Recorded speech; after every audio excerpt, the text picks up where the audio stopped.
Pengertian dari momentum adalah kuantitas gerak dan massa yang dimiliki oleh suatu benda. Jadi, walaupun suatu benda memiliki massa, jika benda tersebut tidak bergerak, maka momentum dari benda tersebut sama dengan 0. Nah, teman-teman, jadi momentum itu terbagi menjadi dua. Yang pertama adalah momentum linear, yang kedua adalah momentum angular. Momentum linear itu adalah momentum dari benda yang bergerak secara translasi, atau artinya momentum yang dimiliki oleh benda yang bergerak secara lurus. Nah, terus yang kedua adalah momentum angular. Momentum angular adalah momentum dari benda yang bergerak secara rotasi, yang artinya momentum ini dimiliki oleh benda yang bergerak secara berputar atau muter.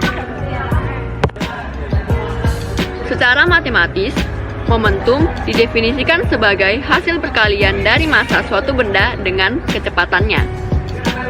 Persamaan momentum dapat dirumuskan menjadi P sama dengan M kali V, dengan lambang P pressure atau momentum, M yaitu massa, dan V velocity atau kecepatan. Nah, kemudian ada contoh penerapan momentum dalam kehidupan sehari-hari. Yang pertama itu mobil. Ketika sebuah mobil tertabrak, mobil akan penyok. Mobil didesain mudah penyok dengan tujuan memperbesar waktu sentuh pada saat tertabrak. Waktu sentuh yang lama menyebabkan gaya yang diterima mobil atau pengemudi lebih kecil, dan diharapkan keselamatan pengemudi lebih terjamin. Kemudian contoh yang kedua ada balon udara dan sabuk pengaman pada mobil. Ketika terjadi kecelakaan, pengemudi akan menekan tombol dan balon udara akan mengembang, sehingga waktu sentuh antara kepala atau bagian tubuh yang lain lebih lama dan gaya yang diterima lebih kecil.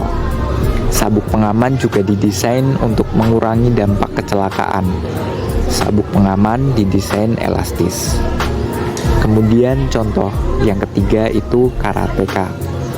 Karateka setelah memukul lawannya dengan cepat akan menarik tangannya. Ini dilakukan agar waktu sentuh antara tangan dan bagian tubuh musuh relatif singkat. Hal ini berakibat musuh akan menerima gaya lebih kecil. Semakin singkat waktu sentuh, maka gaya akan semakin besar. Bermain biliar. Dalam permainan biliar, ketika seorang pemain memukul bola isyarat dengan tongkat isyarat, mereka memberikan gaya pada bola sehingga menghasilkan dorongan.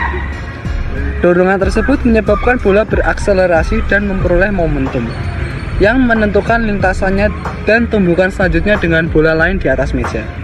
Yang kelima, ada mengendarai sepeda. Saat mengendarai sepeda, geraknya diatur oleh prinsip momentum. Begitu Anda mulai mengayuh dan menambah kecepatan, momentum sepeda akan membawa Anda maju.